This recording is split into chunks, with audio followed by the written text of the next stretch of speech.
mais aussi le temps nécessaire de la sécurisation des domaines. Exemple à l'Hospitalet près d'Andorre, Laurent Winsbach, Pascal Lussol. Le couloir numéro 4 a déjà été purgé hier. Mais ce matin, c'est encore une belle quantité de poudreuse qui dévale la montagne sur les hauteurs de l'Hospitalet. Preuve que ces déclenchements préventifs d'avalanche ne sont pas de trop et que la fermeture de la RN20 par mesure de sécurité s'imposait bel et bien.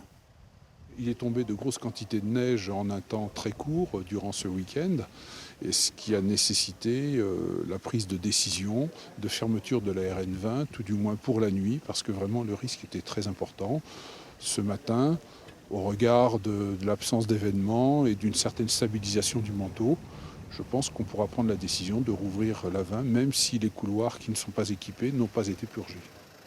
En attendant, les gendarmes font appliquer l'interdiction de circulation sur la RN20 à partir d'Ax-les-Thermes, que beaucoup essayent d'enfreindre.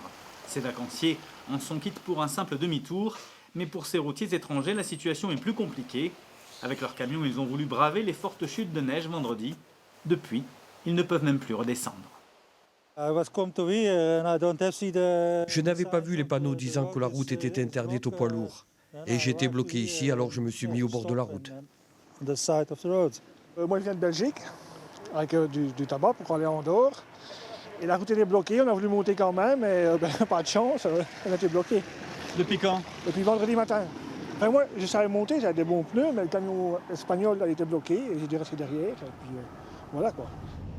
En milieu d'après-midi, la RN20 a été rouverte à tous les véhicules dans les deux sens, mais le risque avalancheux reste élevé, d'autant que de nouvelles chutes de neige sont annoncées, avec à la clé potentiellement de nouveaux déclenchements d'avalanches pour sécuriser la route nationale la plus haute de France.